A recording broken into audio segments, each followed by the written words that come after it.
earGROUND Radio. New voices amplified.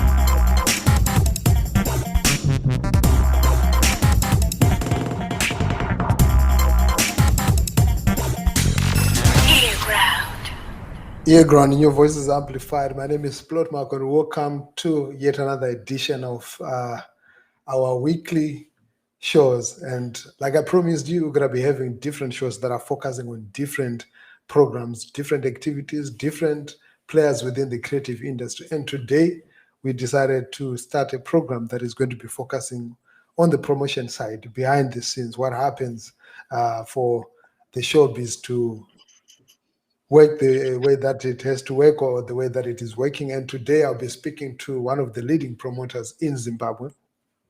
He leads one of the flagship companies that are running some of the major initiatives within the creative and the arts industry in Zimbabwe. And this happens to be Kayse Connect. So I'll be speaking to Elton Kurima. Elton, welcome to earGROUND.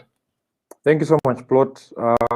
It's an honor just to be here with you and having to have this chat on the music and arts.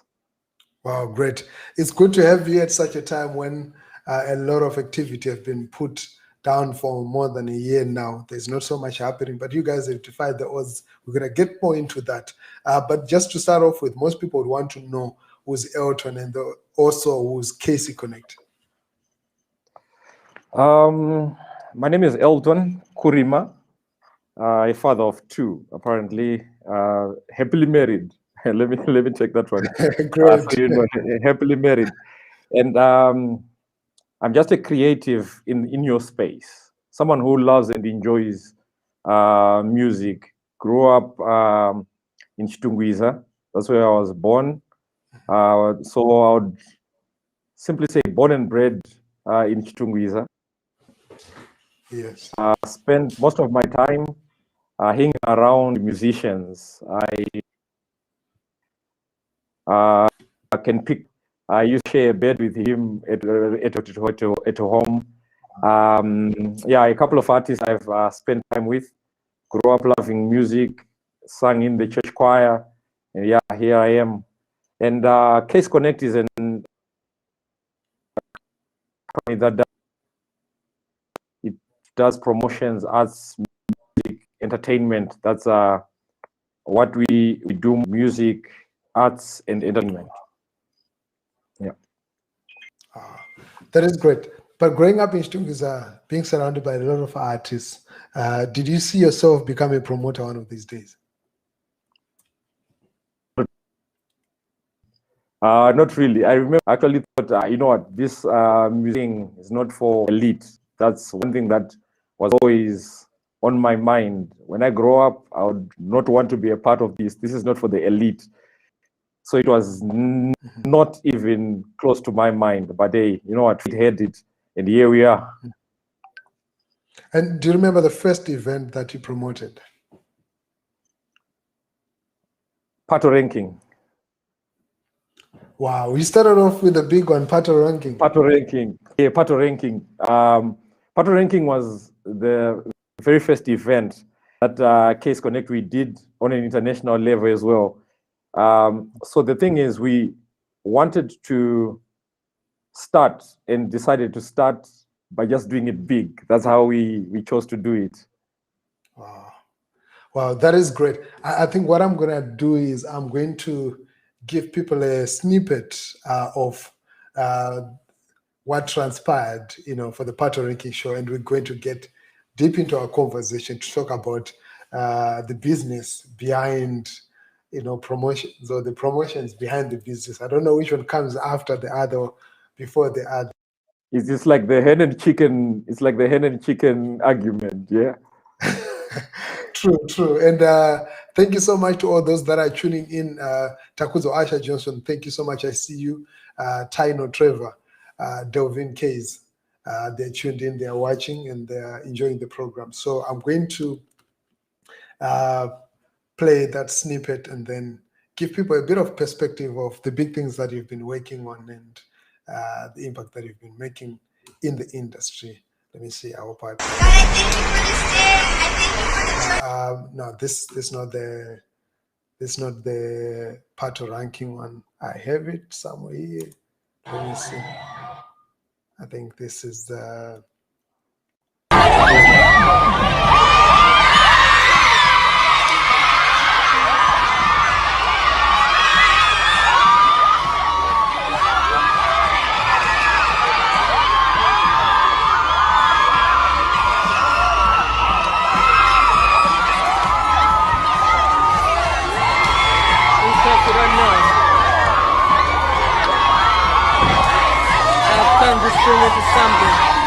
My God! Yes, that was Patoranking in Zimbabwe. Well, Yeah. How was the experience hosting the Patoranking concert? The Patoranking concert, on the background of it, Patoranking is actually a very cool guy. He's one of those artists who is free and liberal, so we didn't have any challenges in terms of dealing with him as a person. A lot of learning points that we had, how to handle, how to negotiate with them, how to make them feel at home. So with him, as you just saw on that video, we decided not to hide the celebrity, but take the celebrity to the people. So the concept that we had was, if we are bringing in anyone from outside, why should he be kept in a hotel? Why can't we allow him to go and mix and mingle with his fans? So with Patoranking, we chose to go to the University of Zimbabwe. So that clip from the University of Zimbabwe, we just arrived. No one knew we were going there. So it was like a surprise visit. And yeah, it came out well. Wow, great. A surprise visit and people loved it. And the concert, ultimately, how did it go? How was it? It was fun. The concert was, it was fully subscribed. And the challenges we had, I think on the downside of the concert were the bouncers. So the issue of the bouncers was just on the rise, and a lot of things happened at the entry. But then the good thing is we had pre-sales of the tickets. That's number one. And number two, we really managed to have a very good concert in terms of the delivery of the artists, in terms of the delivery of the event. And I remember on that day, Patoranking said he has a surprise for Zimbabwe, and he sang the Tose Sababa. Yes, I remember. Tose Sababa on the day, yeah. So I was there, and I'm saying, yeah, wow, someone from outside recognizing an icon in Zimbabwe. So it was a highlight for me on that particular concert. Wow, great. Let's talk a bit about the bouncers as we get more into the details of the business. There's been an outcry, and there was such an outcry at one time. I remember Body Slam raised this, Chipas raised this, and you just also mentioned it. Mama Red Rose once mentioned it as well, that the bouncers seem to be cashing in more than the promoter makes from a concert. What has been your experience? What happens? Why do bouncers easily find their way to make more money than the promoter during an event? I think it's a mix of two things. Number one, when a promoter brings in an artist, there are things that he's thinking of, and on top of it is entertaining the fans. So there is a value that he places out there in terms of paying the acts, paying the transport and the travel fares, the accommodation. And the fans, as long as they don't appreciate that there is monetary value that has been placed into this concert, they find it easy to go to the bouncers, because the bouncer, instead of one paying $15, for example, he or she chooses they want to pay $5. So they go the bouncer route. So then I would say the fans are trying also to get value or entertained at a level. For me, it's just fans not appreciating or not understanding how much effort and how much money has been put into an event. The bouncers themselves, on the other hand, I think it's pure greed, where one tries to reap where they have not gone. How I look at it, if it's a business model, you can't just go and reap where you have not placed in an investment.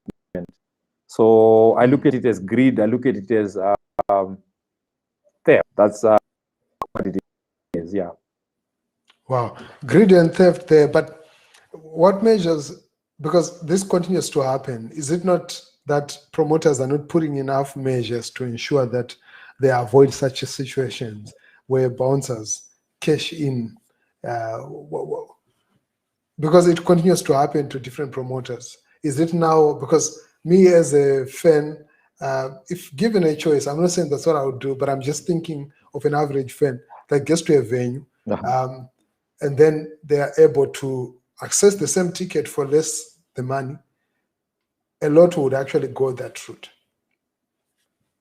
All right. So plot, starting off with, every promoter does what pre-event sales of tickets. So if the fans have opportunity to go and buy the tickets, say for example online, if I choose to sell the tickets from a store, there's an opportunity for a fan to pay value for value. Because I want to go, for example, let's look at Patoranking. I want to go watch Patoranking perform, and I'm going to get entertainment value. So the entertainment value has a price tag, $15. And if the promoter has put out online, and if a promoter has put out the tickets in stores, then I don't think there's much that they can do before the event. On the day of the event, we have the police, we have security guys who are there, and we also hire the bouncers. The purpose of us hiring the bouncers is to bring in order as well. So, but the unfortunate thing is, for some, not all of them, I need to make that clear. For some of the bouncers, because they are there and they are hired, they sort of have a clique. I'm here, I call my friend, and my friend then does the other route of getting and selling tickets on the door. So promoters, I'm sure they would have done all that needs to be done. Clearing their event with the National Arts Council, paying the police to be there to monitor as well. So I don't think there's much that promoters can do, except for the fans to appreciate what they are getting from the promoters, and fans for them also to stand up and say, you know what, we are not going to be part of this line of corruption. We would want to do the right thing. We are getting value, so we also want to give value.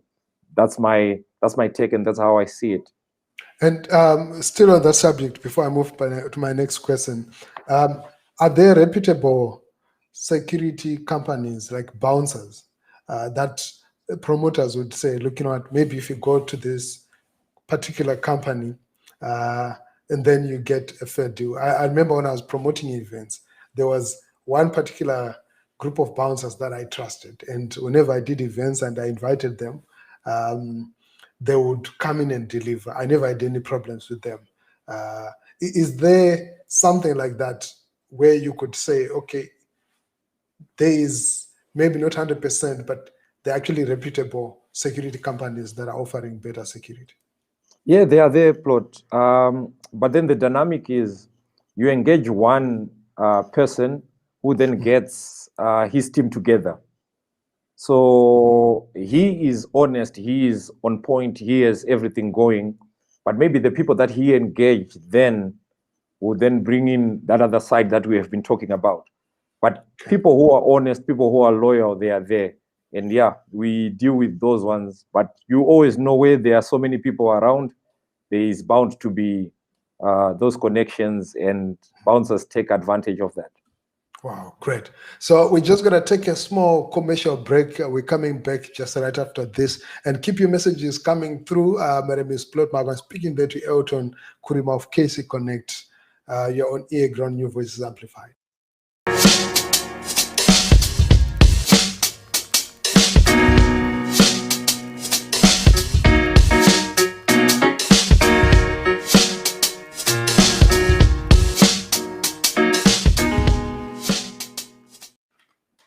New Voices Amplified, that's the platform, that's the place. We're talking about promotion, the business of music and arts promotion. In terms of the choice of artists that you pick for a concert, what do you look at? Because there's been a lot of outcry. Promoter and Zimuru Pakura City Fair. Kayse Connect. I've looked at the lineup of artists that you've selected for a different concert. Quite an interesting lineup. What do you look at before you engage artists? Well, first and foremost, promotion is big. And that has to be clear. When one invests, they expect a return. So the first thing that we look at is who is going to deliver exactly the concept we want to get out there. So on every concert, there is a concept that we align to. So who is in particular is going to deliver? That's number one. And number two, of the whole list of artists, who has a good following, has it going on, such that when he's there, people will also come through to the events. And then lastly, we also look at, if you, like you said, you follow our lineups, there's always that one person who is not known. So like for the Patoranking event, we had Aishan. I think that's the first time that he performed after, I think his first concert was on the Patoranking event. So we always have that one person who's not known, that one person that we just try and give a platform to shine and just to perform and just to be known as well. So those are some of the dynamics that we look into before we come up with our lineup. Great. So you look at the numbers, who is able to deliver numbers, who's able to give you value in terms of what you want, and Yes. also you consider artists that are not known on your lineup. And then, Yes. Ladies, we have seen a lot of the concerts exclude women, or just have one lady. There are like 7 male artists, and then there's just one lady. And some are saying it's tokenism. There is no sincerity from promoters to really give women who are historically disadvantaged in terms of the showbiz a chance to shine, a chance to grow, and a chance to develop. As Kayse Connect, what has been your approach with regard to gender issues on promotion? Well, this one, like you're saying, is a sensitive one, Plot. But then the thing is, how much work are you putting in? How much time are you putting into your own craft? Before someone else can look at your craft, are you yourself satisfied with what you have done? Are you yourself satisfied with the effort that you have put into your music as a lady before you speak of being gender sensitive or anything? So if you look around, maybe if I could just pick a name, I had a conversation with Tammy Moyo, and I was just applauding her for the effort that she is putting in her own craft. So it's easy for anyone who's out there wanting to do a concert to think of, okay, for ladies, there's Tammy Moyo, because she has been consistent. She has been putting a craft. She has been developing her own skills. So look, like I said, it's business. You look at who is doing the best with what they have, and then you come in and you add. Are there women who are exceptionally good in Zimbabwe? Yes, they are there. I can pick 5 from the top of my head now.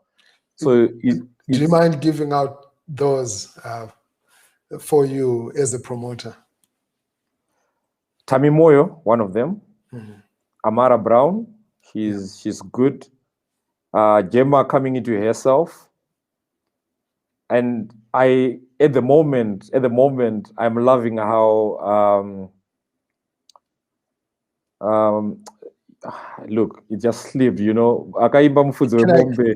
Okay, you almost got my guess there. Felinandi, I'm loving how Felinandi is doing it. If I had a chance just to talk to her, I'll tell her how she's just doing wonders in the industry. So that's how it is. If you're doing good, if you're working well, I mean, people will see, people will value that, and people will bring you to the stage where you are supposed to be. So I believe it's a matter of not just getting things on a freebie type of a thing. Also not saying because I'm a woman, I deserve to be there gender-wise. Put effort into your craft. Put value into your music. Be happy with what you're doing yourself. And then, I mean, everybody else would see that there is value in your craft. I now repeat, Felinandi is doing wonders. I'm enjoying Felinandi at the moment. She's amazing. So what do you look at? Because right now there are no concerts, like there's a lockdown as a promoter, but we still see you guys doing shows. What do you look at? Do you look at the social media? Do you go on YouTube? Where do you start as a promoter if you're looking for 5 artists to put up on a show? The radio is one thing that we start with. Who is making noise? Social media. If you post, for example, Felinandi, I think everybody will comment that she's doing great. So those are some of the pointers. New music out there. I mean, who is sending out new music? Who is doing? Who's just recording and who's performing? I mean, all those things are some of the things that we look at. So you're telling me that you also go through different social media platforms, you know, your Zimbas, your Zim celebs, and others, and check which are some of the artists that are there, and also the interaction and the engagement that people have made with regard to a specific artist. Is that what you're saying? Yeah, I do that. So I do 2 things, Plot. Number 1, I'm online just checking how people are doing their things. And number 2, I'm always on YouTube playing local music. I favor local music most. So I'm like always there playing music. I can literally tell you who released what, when. It's because I'm always constantly following what these artists are doing. It's important for me as much as it's important for them to always be following up on their music careers. I can tell you, Felinandi had a concert last week, and it's all because I'm always on either her page, YouTube, Natty O's page, or on YouTube. I'm loving the reggae vibes that Lazy T is putting through, and yeah, I'm always just listening and watching. Wow. Ears on the ground, like earGROUND. Wow, that is great. That is actually encouraging there. Moving on to the lockdown period, the pandemic hit, and promoters, we have seen a campaign. There's actually a campaign that is going on right now where people are saying, look, I am also a promoter, you know, I'm also an artist, and I need to live, and events are doable.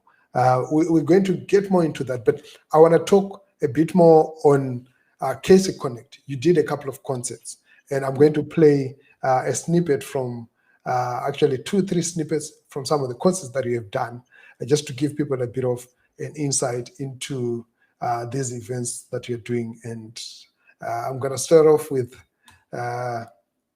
the ninja president. You know.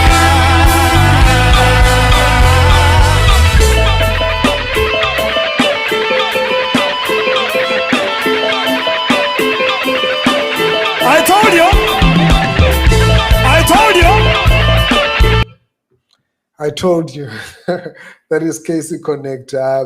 They're really doing well, but they're quite a number of more concerts they've done.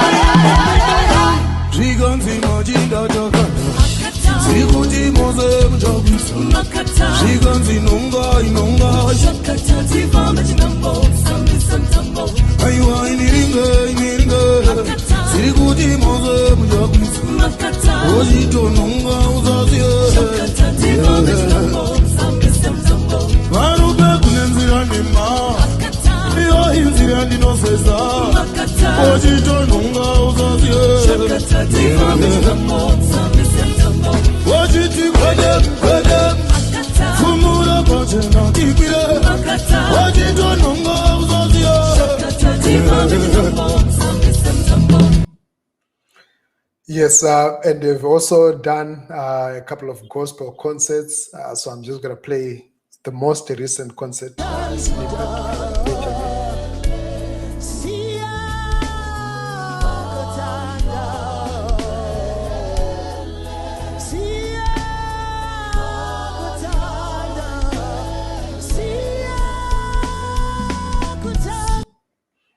So yes, just to give people a bit of perspective on the nature of the events that we are doing, the level of promotion. This is like really proper, well invested, and it's heavily invested. Take us through some of these concerts. You just did these 2 concerts and they're streaming online on Gateway Stream. You talked about business. And I'm thinking to myself, with the lockdown situation, is there still business for a promoter? And what sort of business model are you operating with, especially with regard to the concerts that I've just referred to? Because I'm thinking, would the artist come through personal beg? No. So it means the promoter is actually putting money to get these concerts done. And is he also getting a return on that investment? How does it work? All right. So let's start with, we did Best of Both Worlds, which was a Winky D Jah Prayzah concert. And then we did our worship experience. So the key, I think, on your question is partnerships. There is no way that in this pandemic at the moment, one can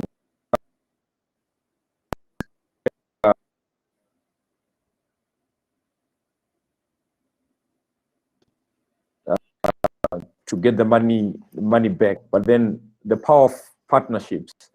So we had a very good partner, Gateway Stream.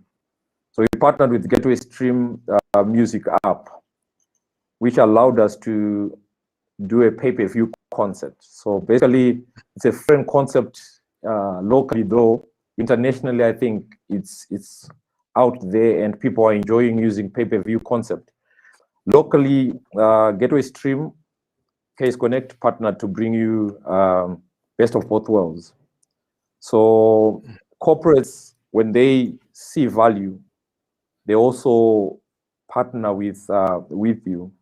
So I think it's something that worked out well for us, and we are still encouraging people to still go online, view Best of Both Worlds, such that there is income that still comes. As for the art, our model is very simple. We agree, whatever we agree is exactly what we do. So I know, like you said, artists need to be paid, because for them this is also business. And they need to be paid.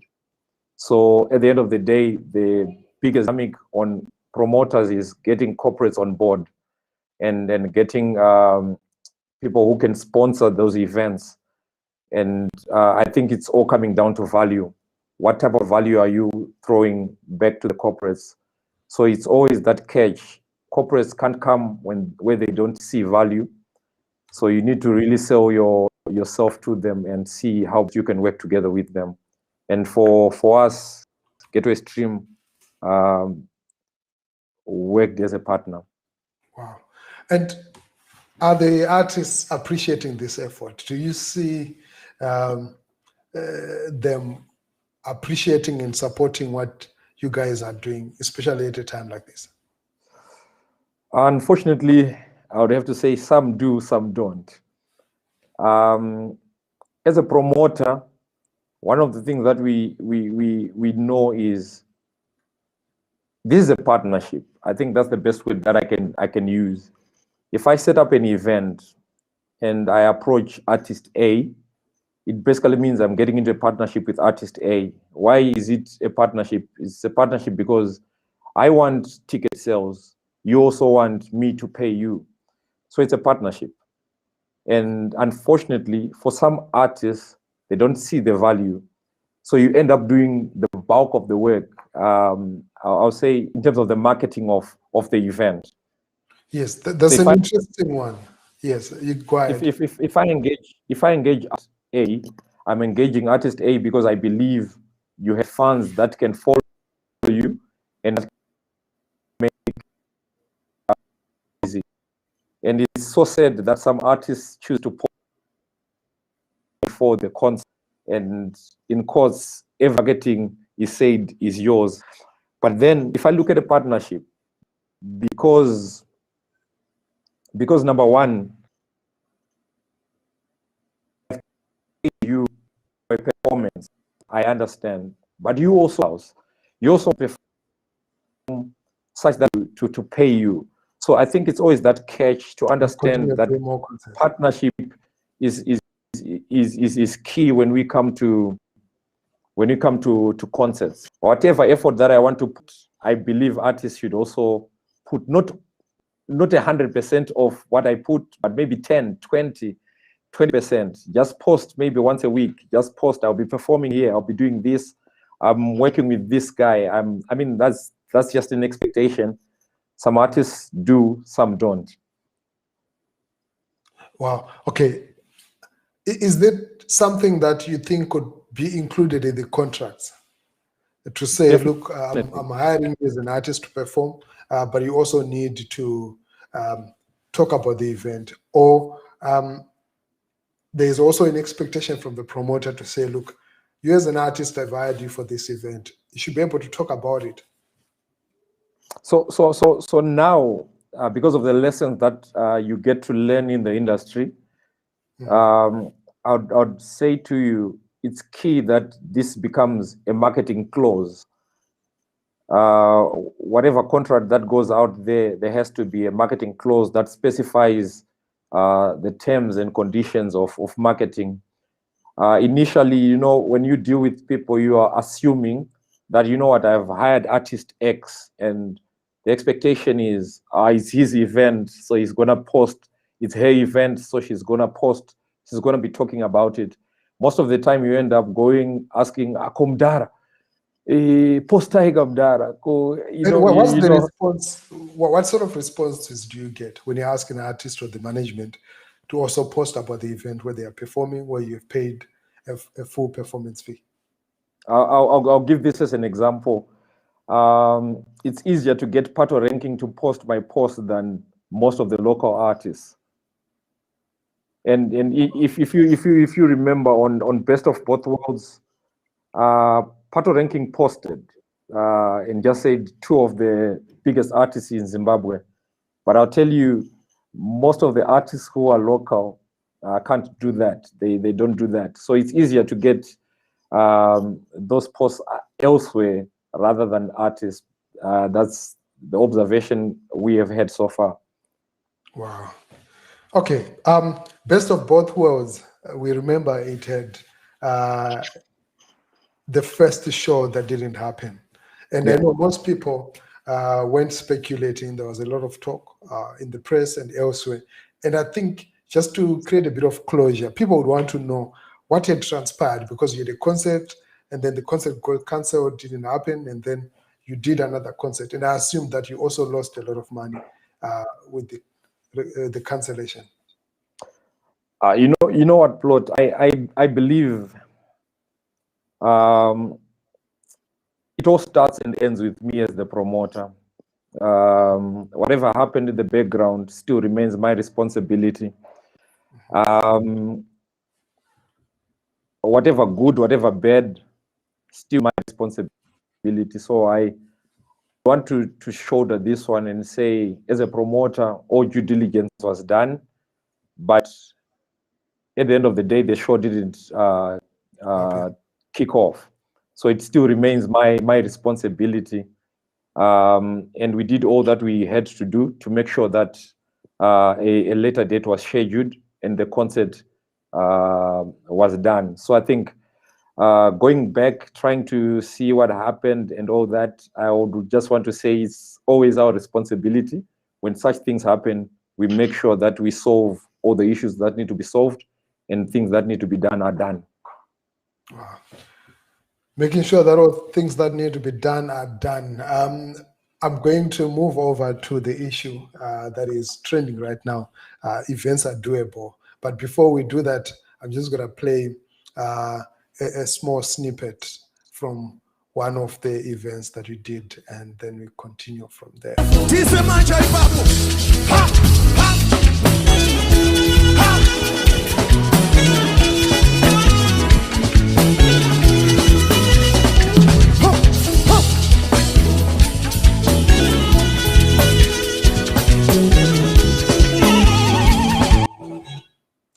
That's why my guitar and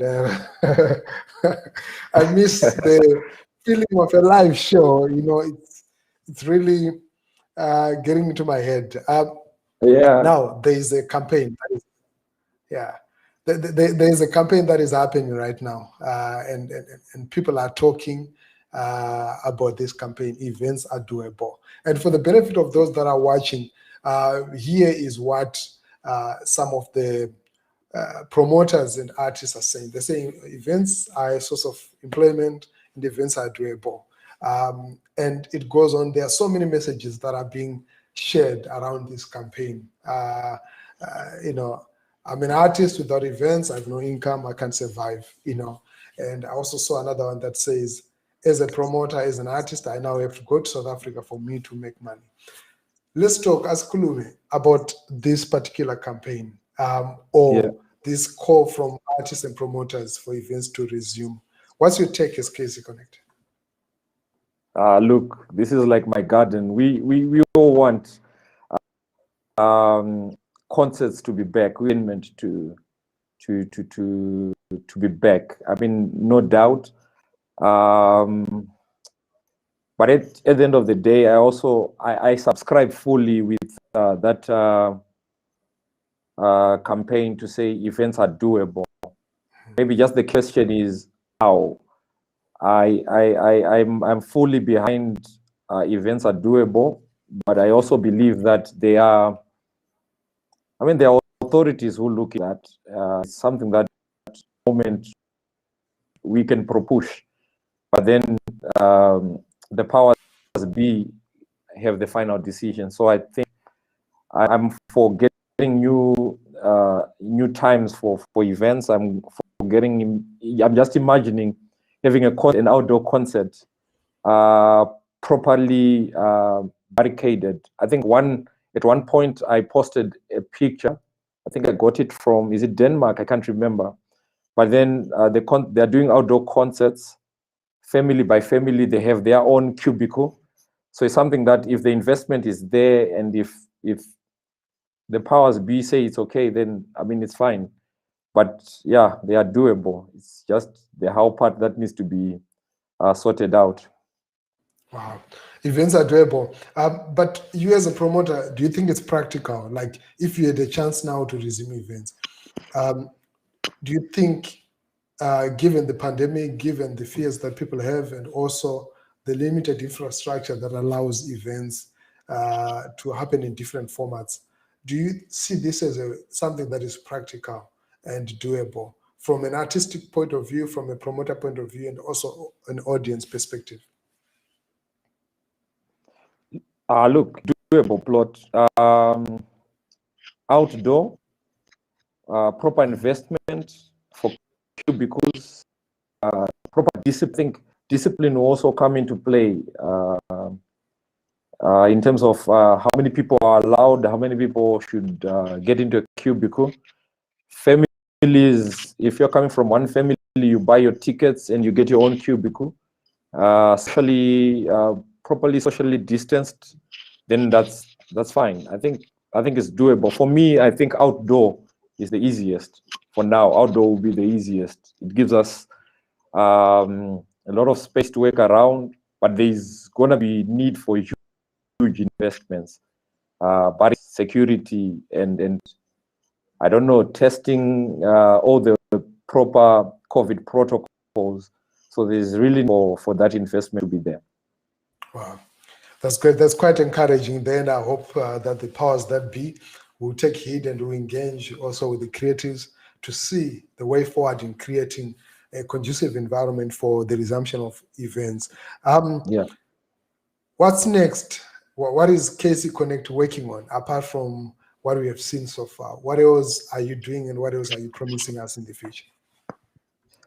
So before the pandemic, we always have a calendar for events a year, and we still have Benjamin Dube to come to Zimbabwe. We still have the Kazao Conbrace. So this one plot is an exciting one because it's our local concert where we look. Growing up, like I told you, one of the things that I loved the most was the music. Ana Rocky, Ana Leonard Mapfumo, Plaxides Wenyika. So this particular concert is an all local urban grooves, if I may put that in quote, concert where we remember those guys. They're still artists performing, they're still good, they're still doing good music. So we have that concert once a year, and we still have slotted that one for a performance. We have another concert for we have South African artists who are also supposed to come through, and the big one, like I said, boy, still come to Zim. It really has to be done. I don't know how, when, but still on the cards. Wow. Still on the cards there, Benjamin Dube coming to Zimbabwe. I'm just going to play another short video clip for the benefit of those that have just joined us now. And thank you so much. I see you, Kunakwashe Wapunga. Thank you so much. He says, great job that you're doing. I'm sorry, I was watching on YouTube, says, Monokoda Mdara. I think that's street lingo for Magapenga Mdara. Jez Didondada, thank you so much. Tanaka Dirane, Mdara Mukumichimanya, is doing amazing stuff with live streaming of events. Yeah.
Welcome back, earGROUND, New Voices Amplified. We're also supporting the initiatives. Events are doable, and we urge the authorities to look into ways that events can actually resume, or else we're going to lose the entire industry.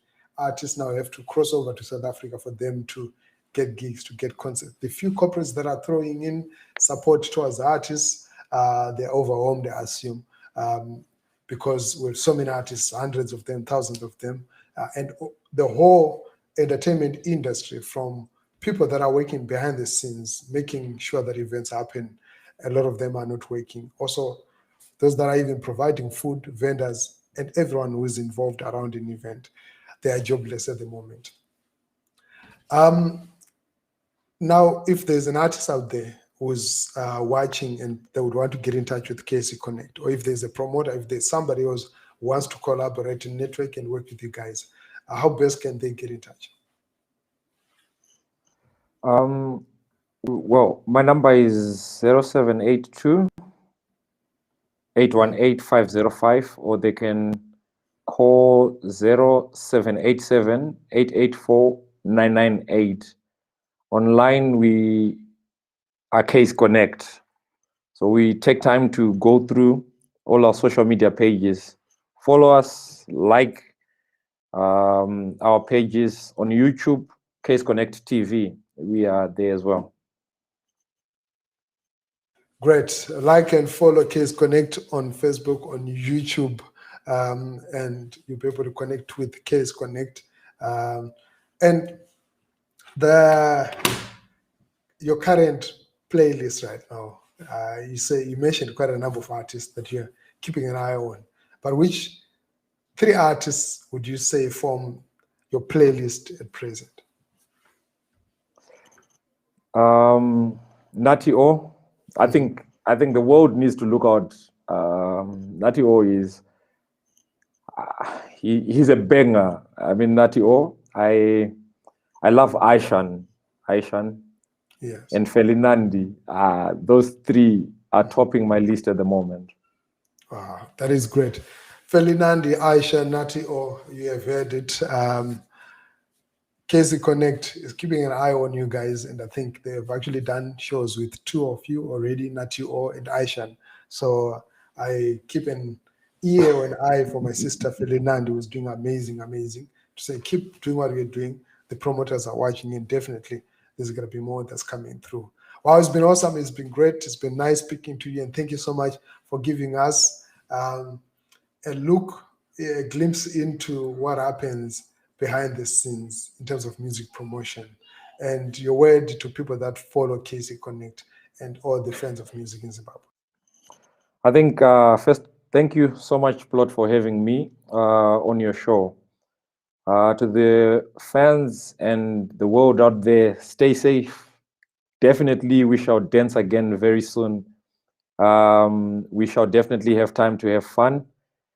Just stay safe, protect yourselves, and protect your loved ones.